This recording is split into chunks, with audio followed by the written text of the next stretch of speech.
იყო და არა იყო რა. ღვთის უკეთესი რა იქნებოდა. იყო 3 გოჯი, რომლებსაც გართობა ძალიან უყვარდათ და სულ ერთად თამაშობდნენ.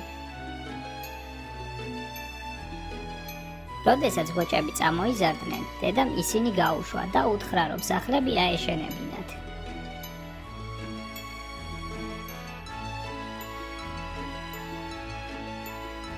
გოჭები გაუდგნენ გზას, რათა თავისი სახლებისთვის ადგილი ებოვათ.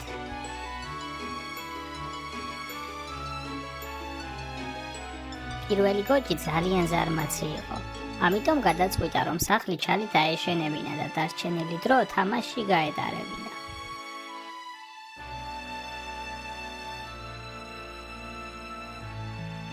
მეორე გოჭი პირველს ჯობდა, თუმცა ისიც საკმაოდ ზარმაცი იყო.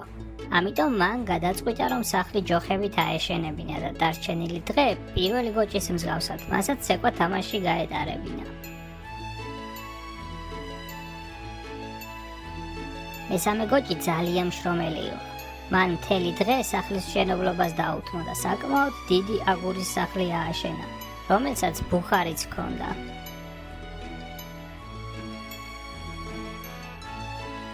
ერთ დღეს, როდესაც მგელი ტყეში დასეირნოვდა, შემთხვევით იმ ბილიკზე ჩამოიარა, სადაც პატარა გოჭებმა სახლები აიშენეს. ჯერ პირველი გოჭის სახლთან მივიდა და დააყნოსა, რომ გაეგო რა იყო შიგნით. როდესაც მიხვდა, რომ შიგნით პატარა გოჭი იყო, გაიფიქრა, რომ მას სადიძე შეჭამდა. მივიდა კართან, დააკაკუნა და დაიყვირა. პატარა გოჭო, შემომიშვი. შეშინებულმა გოჭმა არ შეუშვა მგელი სახლში. გაბრაზებულმა მგელმა ჩაისუნთქა. ძლიერად შეუბერა გოჭის სახლს და ჩალისგან აშენებული სახლი მარტივად გაასწორა მიწასთან. შეშინებული პირველი გოჭი მეორე გოჭთან გაიქცა თავის საშველად. თუმცა მგელი მალევე მიადგა მეორე გოჭის სახლსაც, რომელიც ჯოხებისგან იყო აშენებული. გაიგო, რომ სახლში 2 გოჭი იყო და განრისხებულმა კარზე დააკაკუნა. პატარა გოჭებო, შემომიშვით. შეშინებულმა გოჭებმა არ შეუშვეს მგელი სახლში. გაბრაზებულმა მგელმა ჩაისუნთქა. ძლიერად შეუბერა გოჭის სახლს და ჯოხებისგან აშენებული სახლი მარტივად გაასწორა მიწასთან. შეშინებული გოჭები მთელი სისწრაფით გაიქცნენ და მესამე გოჭის სახლს შეაფარეს თავი, რომელიც აგურისგან იყო აშენებული. მგელი მესამე გოჭის სახლსაც მალევე მიადგა. რომ გაიგო შიგნით 3 გოჭი იყო, მივიდა კართან დააკაკუნა და შეესწახა.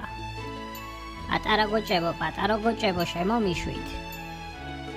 შეშინებულმა გოჭებმა არ შეუშვეს მგელი სახლში. გაბრაზებულმა მგელმა ჩაისუნთქა.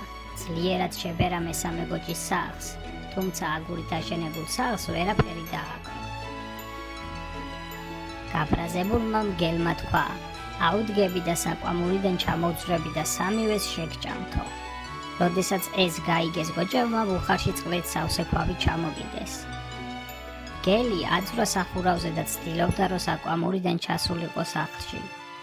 როდესაც ის საკვამურში ჩაძვრა, წყლით სავსე მდუღარე ქვაბში ჩავარდა. აი ასე დაამარცხეს დიდი მგელი გოჭებმა და შემდეგ 3-ვე ერთად ბედნიერად მიუსხდნენ სუფრას.